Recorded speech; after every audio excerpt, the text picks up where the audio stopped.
நடக்கிற யுத்தத்துல நான் பார்க்கும்போது அணு ஆயுதங்களை யூஸ் பண்ணுறாங்க. இந்த அணு ஆயுதத்தை பத்தி அந்த அளவுக்கு எனக்கு டீப்பா தெரியல. இதை குறிச்சு நீங்க சொன்னீங்கன்னா நல்லா இருக்கும். அப்புறம் இந்த அணு ஆயுதத்தின் நிமித்தமா யூஸ் பண்றதுனால அநேக மக்கள் இழப்பு, அநேக தீமைகள் தேசத்துல இது நிமித்தமாய் சில நாடுகள் போராடுகிறாங்க. அது வேண்டாம் போராடுகிறாங்க. அப்ப நமக்கு இது குறிச்சு இந்த அணு ஆயுதம் என்ற ஒரு ஆயுதத்தை குறித்ததான காரியத்தை வேதத்துல நமக்கான ஒரு வெளிச்சத்தை இது வச்சிருக்காரா, இதை குறிச்சு ஒரு தெளிவு என்னன்னா, இந்த அணு ஆயுதத்தை குறிச்சு நம்ம பார்க்க போனா நிறைய காரியத்தை கர்த்தர் மறைபொருளா வச்சிருக்கிறார். அதுல சில காரியத்தை அதனால ஏற்படுகிற தீமை, அது மூலமா எவ்வளவு மக்கள் மரிப்பாங்க, அது எப்படியெல்லாம் இருக்கும் அந்த வீரியம். ஏன்னா இந்த அணு ஆயுதம்ன்றது காற்றுல கலக்கிறது. எதுல கலக்கிறது? காற்றுல. இப்ப காற்றுல. இப்ப மத்த ஆயுதங்கள் எல்லாம் இப்போ ஒரு ஏவுகணை போடுறாங்க, ஒரு குண்டுகள் என்ன செய்யுது, வெடிக்குது. அது போல இன்னைக்கு அதெல்லாம் பாத்தீங்கன்னா ஒரு கட்டிடத்துல போட்டு அந்த கட்டிடம் சேதமடையும். அது போல மற்ற ஆயுதங்கள் எல்லாம் பாத்தீங்கன்னா அந்த நாட்டுக்கு, அது போல அங்க அவங்க ஏவுற அந்த இடங்கள் அதுகளுக்குள்ள பாதிப்பு. இந்த அணு ஆயுதம்ன்றது நாடுகளை கடந்து அது காற்றுல பரவுகிறதா இருக்கு. இப்ப காற்றுல பரவும் பொழுது, இப்ப ஈரான்ல அணு ஆயுதம் உபயோகிக்கிறாங்கன்னா அந்த அதனுடைய கிலோமீட்டர் எத்தனை ரேஞ்சோ அது எவ்வளவு காரியங்களுக்கு இருக்கோ, அப்ப மற்ற நாடுகளுக்கும் அது எப்படி இருக்கும், பாதிப்பா இருக்கும். அப்ப அங்க வசிக்கிற மக்களும் மரிக்கத்தான் செய்வாங்க.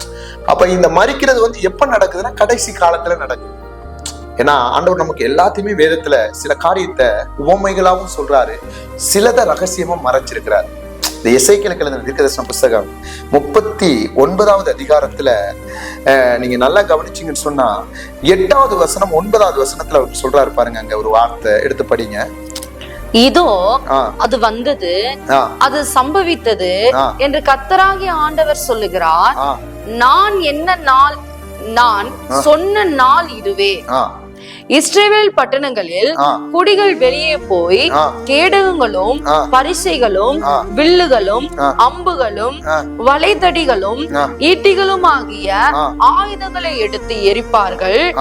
7 வருஷம் அவைகளை எடுத்து எரிப்பார்கள். எத்தனை வருஷம் எடுத்து எரிப்பாங்களா? 7 வருஷம். இப்ப அணு ஆயுதத்துல மரிக்கிறவங்களுடைய பிரேதங்களை நம்மளால எண்ண முடியுமா? ஒரு கொரோனா வரும் பொழுது எத்தனையோ பிரேதங்கள் விழுந்துச்சு. சில பிரேதங்களை தூக்கி கிடங்கு போட்டு கொட்டி என்ன செஞ்சாங்க, அதை மூடுனாங்க. சில பிரேதங்கள்லாம், எத்தனையோ பிரேதங்கள் செத்த வீடுக்கே போகாம இருந்தவங்க எல்லாம் இருக்கிறாங்க. ஏன்னா அண்ணன் செத்தா அக்கா போய் பார்க்க முடியாது, அக்கா செத்தா யாருமே போய் பார்க்க முடியாது, அவ்வளவுக்கு கொண்டே கொட்டுனாங்க. அப்ப அணு ஆயுதத்துல மரிக்கிறவங்களுடைய பிரேதங்களை நம்மளால எண்ண முடியுமா?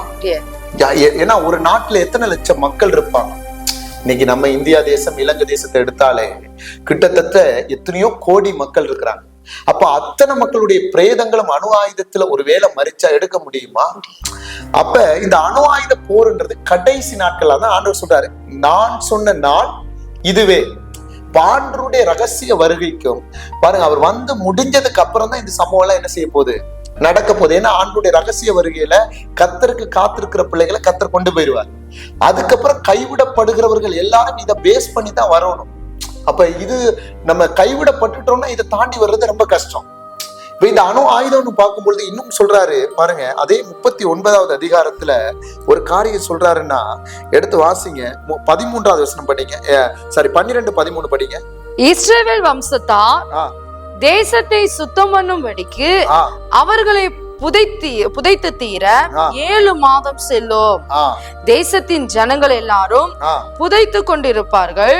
நான் மகிமைப்படும் அந்நாளிலே அது அவர்களுக்கு கீர்த்தியாக இருக்கும் என்று கர்த்தராகிய ஆண்டவர் சொல்லுகிறார். இப்ப இஸ்ரவேல் வம்சத்தார் தேசத்தை சுத்தம் பண்ணும்படிக்கு, அப்ப பாருங்க, சுத்தம் பண்ணும்படிக்கு அவர்களை புதைத்து தீர எத்தனை மாசம் ஆகுமா? 7 மாதங்கள் ஆகும். அப்ப அந்த அணு ஆயுத போர்ல மரிக்கிறவங்களுடைய பிரேதங்கள் எப்படி இருக்கு?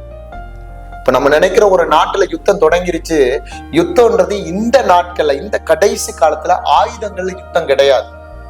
இன்னைக்கு பார்த்தா சேட்டலைட்கள் மூலமாய், அது போல இன்னைக்கு இணையங்கள் மூலமாய், அது போல இன்னைக்கு பாத்தீங்கன்னு சொன்னா சில சாப்ட்வேர்கள் மூலமாய், அது போல இன்னைக்கு யுத்தங்கள் எல்லாம் வித்தியாசமா இருக்கு. நம்ம ஒவ்வொரு யுத்தங்களை நம்ம வித்தியாசமா பாக்குறோம். இப்ப ஆண்டவர் இந்த வசனங்களை எழுதும் பொழுதுதான் அந்நாட்கள்ல ஜனங்கள் போய் என்ன செஞ்சாங்க, கூட்டமா போய் என்ன செஞ்சாங்க, முறியடிச்சாங்க. இன்னைக்கு அப்படி இல்லை. இன்னைக்கு நம்ம கையில போன் மூலமாவே எல்லாம் இது செய்யப்படுது, கண்காணிக்கப்படுது. இன்னைக்கு ஆண்ட்ராய்டு நம்ம கையில வச்சிருக்கோம், ஐபோன் வச்சிருக்கிறோம். விலை உயர்ந்த போன் எல்லாம் வைக்க வைக்க நம்ம உயிருக்கு, நம்முடைய காரியங்களுக்கு ஆபத்து விளைவிக்கிறது தான் இன்னைக்கு சாத்தான் நம்ம கையில வச்சிருக்கிறோம்.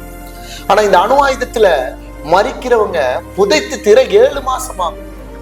அவங்களுடைய ஆயுதங்களை எரிக்க 7 வருஷம் ஆகுமா. ஆனா அது கர்த்தர் சொன்ன இந்த கடைசி நாட்களை நிறைவேறும் அங்க பாக்குறோம். அப்ப இந்த அணு ஆயுத யுத்தம்ன்றது காற்றுல கலக்கிறது. எதுல கலக்கிறது? காற்றுல. அப்ப காற்றுல கலக்குறதுன்னு அதை தடுத்து நிறுத்த முடியுமா? ஜப்பான்ல ஏற்கனவே நடந்த யுத்தத்தை நம்ம பார்த்தோம். அங்க அந்த 2 பட்டணங்கள்ல நடந்த யுத்தத்தை பார்க்கும்பொழுது அநேக மக்கள் மரிச்சாங்க, அநேக மக்கள். அதனால இந்த அணு ஆயுத யுத்தம்ன்றது கடைசி நாட்கள்ல இனி வர்ற ஒவ்வொரு தேசங்களையும் அது நடக்கும்ன்றதை நம்ம பாக்குறோம். அதால அதுக்கு முன்னாடி நம்ம ஆண்டவரை நம்புற பிள்ளைங்க நம்ம எங்க போயிடணும்? கர்த்தரோட போயிடணும். அதுக்கு நம்ம ஜெபத்துல, விசுவாசத்துல, உபவாசத்துல, அது போல தேவனோட நெருங்கி இருந்து கர்த்தருடைய வார்த்தையை கை கொண்டா இந்த ஆயுதங்களுக்கு நம்முடைய ஜீவன் என்ன செய்யப்படும்? தப்புவிக்கப்படும். அதனாலதான் அணு ஆயுத போர்ன்றது காற்றுல கலக்கிறது. ஆயுதங்கள் இப்ப நீங்க பாக்குறதெல்லாம், இப்ப ஒவ்வொரு நாட்டுல நடக்கிற இந்த ஏவுகணை தாக்குதல், அது போல சைபர் தாக்குதல், அதெல்லாம் பாத்தீங்கன்னா ஒரு நாட்டுக்குள்ள ஏவுகணைன்றது ஒரு நாட்டுல ஒரு இடத்துக்கான அணு ஆயுத பாருங்க தாக்குதல் வந்தா அதுதான் வேர்ல்டுடைய கடைசி எண்ட். அதனுடைய வருகைக்கு பின் நடக்கும். இப்ப அந்த தாக்குதல் வந்துருச்சா இல்ல அதுக்கேற்ற ஆயுதங்கள் போயிட்டு இருக்கு. இப்ப நம்ம இஸ்ரேல் ஈரான் யுத்தம்ல நம்ம என்ன பாக்குறோம் அப்படின்னா நல்லா ஒண்ணு புரிஞ்சு கொள்ளணும். இதெல்லாம் அவனுடைய வருகைக்கு ஆயுதமா முன்னாடி நடக்கப்படுது. இப்ப ஒவ்வொரு நாடுகளும் அணு ஆயுதங்களை குறிச்சு என்ன செய்யறாங்க? அவங்க யுத்தம் பண்ணிட்டு தான் இருக்கிறாங்க. இப்ப யார் மேல அணு ஆயுதங்கள் ஏவப்பட்டாலும் நம்ம நினைக்க கூடாது அமெரிக்கா மேல ஏவுறாங்க, அமெரிக்கா ஈரான் மேல ஏவுறாங்க. இது எல்லா மக்களுக்கும் பாதிப்பு.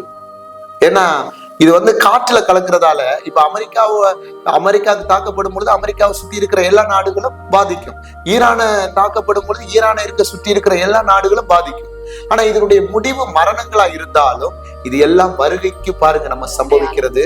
இன்னைக்கு நம்ம ஆயத்தமா இருக்க வேண்டியதை நமக்கு காண்பி